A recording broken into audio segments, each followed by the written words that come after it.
Sometimes when you look at the years of your life, you see the big moments as highlights, bookmarks or benchmarks along the way. The smaller moments that thread those bigger ones together sometimes get lost. But without those smaller moments, there would be no foundation for the bigger ones.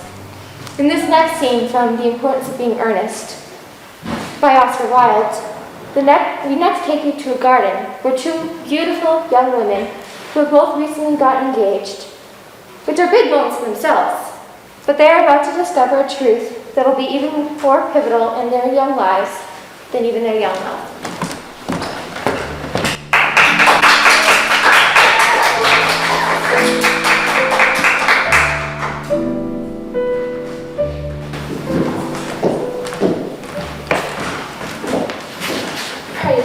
Myself. My name is Cecily Carden. Cecily Carden, what a very sweet name.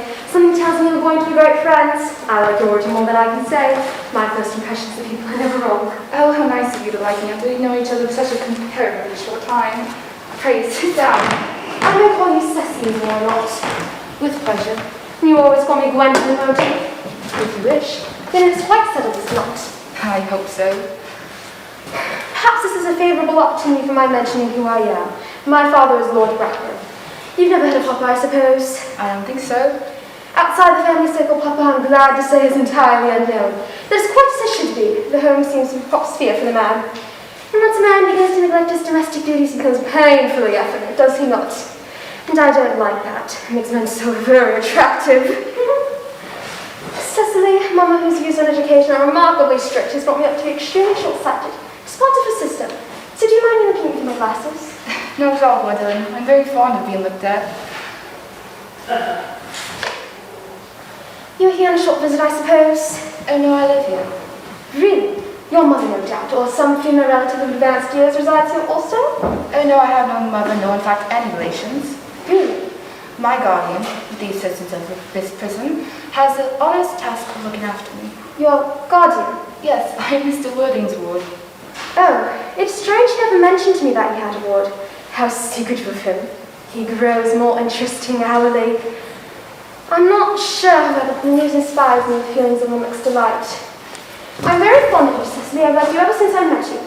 But now that I know you, Mr. Worthing's ward, I cannot help but express a wish that you were, well, just a little older than you seem to be. Not quite so very lonely appearance. In fact, if I might speak candidly. Oh, pray do. I feel whenever one has anything unpleasant to say, one should speak quite candid. Well, to speak with perfect candor, Cecily, I wish you were fully 42 and more than usually plain for your age. Ernest has a strong, upright nature. He is the very soul of truth and honour. Disloyalty would be as impossible to him as deception. But even men of the most moral possible moral character are extremely susceptible to the physical charms of others. Modern, no less, ancient history has a very many painful example of what I'm referring to. If it were not so, history would be quite unreadable. I beg your pardon, Gwendolyn. Did you say Ernest? Yes. Oh, but it's not Ernest Worthing who's my guardian. It is his brother, his elder brother. Ernest never mentioned to me that you had a brother. I'm afraid they have not been on good terms for quite some time. Ah, that accounts for it. And now that I think of it, I've never heard any man mention his brother. The subject seems distasteful for most men. Cecily, you lifted a load from my mind. I was growing almost anxious. It had been terrible if a cloud came across a friendship such as ours, would it not? Of course, you're quite sure that it's not Mr. Ernest Worthing who is your guardian? Quite sure. In fact, I am going to be his. I beg your pardon? There's no reason, dear Gwendolyn, but I should make it a secret of it to you. Our little county's newspaper is sure to chronicle the fact next week. Me and Ernest Worthing are engaged to be married. My dear Cecily, I fear there must be some slight error. Mr. Ernest Worthing is engaged to me. The announcement will be in the Morning Post as sad to take the latest. There must be some misconception. Ernest proposed to me exactly 10 minutes ago. It is strange, for he asked me to meet his wife yesterday afternoon at 5:30. If you wish to verify the incident, pray do so. I never travel anywhere without my diary. One should always have something sensational to read on the train. I'm sorry if it is of any disappointment to you, my dear Cecily, but I'm afraid I have the prior claim. It would distress me more than I can tell you, dear Gwendolyn, if it caused you any physical or mental anguish. But I feel bound to point out that since Ernest proposed to me, he has clearly changed his mind. If the fellow has been entrapped in a foolish promise, I shall consider it my duty to rescue him at once, and with a firm hand. I'm sorry, dear Gwendolyn, but I think he has chosen you. And I'm sorry if it is of any disappointment to you, my dear Cecily, but he chose me first.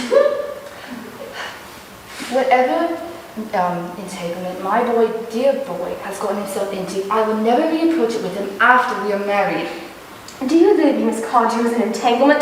You are presumptuous. On occasions such as this, it becomes more than a moral duty to speak one's mind. It becomes a pleasure.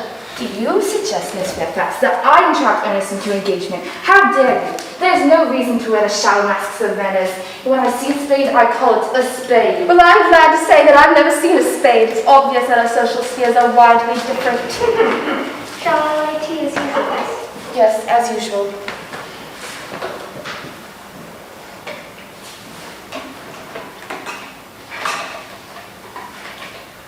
Might I have some tea? If you wish. Sugar? No, thank you. Sugar isn't fashionable anymore. Cake or bread and butter? Bread and butter. Cake is rarely seen in the best houses these days.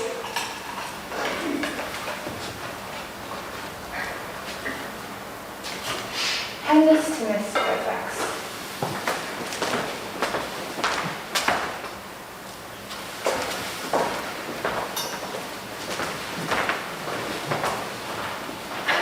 If you had filled my tea with lumps of sugar, and though I asked most distinctly for cake, you've given me bread and butter. I am known for the extraordinary sweetness of my nature and the amazing gentleness of my disposition. But I warn you, Miss Cardew, you may go too far. To save my poor, innocent, trusting boy from the machinations of any other woman, there is no lengths to which I will not go. The moment I saw you, I distrusted you. I felt you were false and deceitful. I'm never deceived in such matters. My first impressions of people are invariably right. It seems, Miss Fairfax, that I am trespassing on your valuable time. No doubt behind many other calls of similar nature that made in the neighborhood. Ernest, my own Ernest. Gwendolyn, darling. A moment. May I ask, are you engaged to marry to this young lady? To dear little Cecily, of course not. I couldn't have put such an idea into your pretty little head. Thank you, you may. I knew there must have been some misunderstanding, Miss Fairfax. The gentleman who is beside you at present is my uncle, Mr. John Worthing. I beg your pardon. This is Uncle Jack. Jack? Oh! He is... Cecily, my own love. A moment, Ernest. May I ask, are you engaged to be married to this young lady? To what young lady? Good heavens, Gwendolyn. Yes, to good heavens, Gwendolyn. I mean to Gwendolyn. Of course not. I could have put such an idea in your pretty little head. Thank you. You may. I felt there must be some slight error in Miss Cardew. The gentleman who is beside you now is my cousin, Mr. Algernon Moncrief. Algernon Moncrief? Oh, Are you called Algernon? I cannot deny it. Oh, Is your name really Jack? I could deny it if I liked. I could deny anything if I liked. But my name certainly is John. It has been John for years. he gross deception has been practiced on both of us. My poor wounded Cecily, my sweet young Gwendolyn, your own sister, are you not? There is just one question I would like to be able to ask my darling. An admirable idea. Mr. Worthing, there's just one question I'd like to be permitted to put to you. Where is your brother Ernest? It is a matter of some importance that we know where your brother Ernest is at present, for you're both engaged to be married to your brother Ernest. Gwendolyn, Cecily, it is very painful for me to be forced to speak the truth. It is the first time in my life I have ever been reduced to such a painful position, and I am quite inexperienced in doing anything of the kind. However, I will tell you quite frankly that I have no brother, Ernest. I have no brother at all. In fact, I have never had a brother in my life, and I certainly have not the smallest intention of ever having one in the future. No brother at all? None. Had you never a brother of any kind? Never, not even of any kind. I'm afraid it is quite clear, Cecily, that neither of us is engaged to be married to anyone. It is not a very pleasant position for a young girl to find herself in, is it? Let's go into the house. They will hardly venture to come after us there. No, men are cowardly, aren't they? As for your conduct towards Miss Cardew, I think your taking in such a sweet, innocent, simple girl as that is quite inexcusable. To say nothing of the fact that she is my ward. And I consider a possible excuse for your mistreating of such a lovely woman as Miss Fairfax. To say nothing of the fact that she is my niece. I wish to be engaged to Gwendolyn. I love her. And I simply wanted to be engaged to Cecily. I adore her. There's certainly no chance of you marrying Miss Cardew. Well, I don't think there's much likelihood, Jack, of you and Miss Fairfax being united. Well, that's certainly no business of yours. Of course it isn't. Of course it isn't. If it was my business, I wouldn't talk about it. Only people like stockbrokers do that, and they're merely at dinner parties.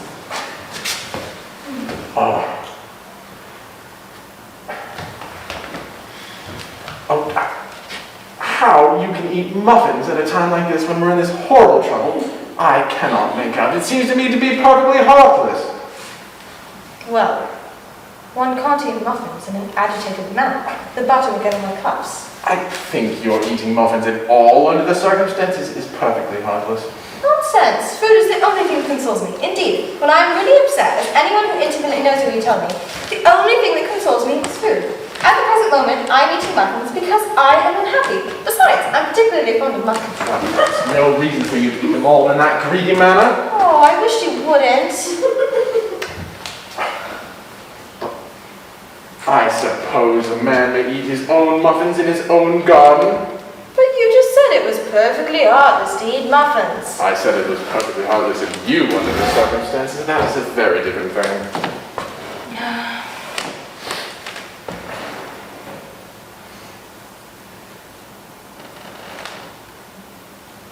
Why? That may be, but the muffins are the same. That may be, but muffins, I would say.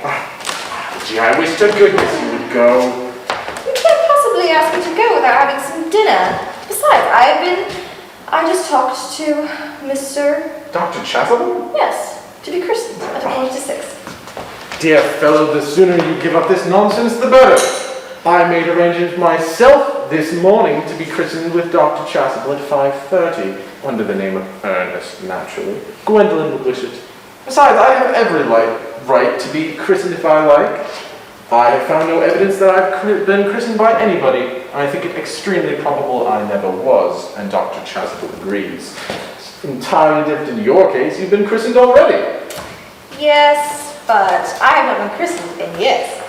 But you have been christened, that's the important thing. Quite so, but I know my constitution can stand it. In fact, if you are not quite sure about your constitution being able to stand it, I would check double think. Don't forget that one very nearly connected to you in Paris was carried off this week by a severe chill. But you said yourself a severe chill was not hereditary. It didn't used to be. Oh. But science is always making lovely discoveries. Nonsense, nonsense. You're always talking nonsense.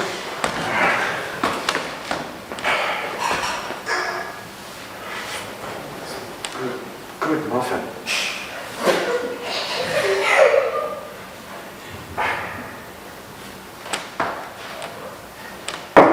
Well, you can't ask me to go to dinner because I haven't had dinner yet. Besides, no one goes without dinner like vegetarians and people like that. Algernon, why don't you go? I already said I don't want you here. Why don't you go? Because there's still more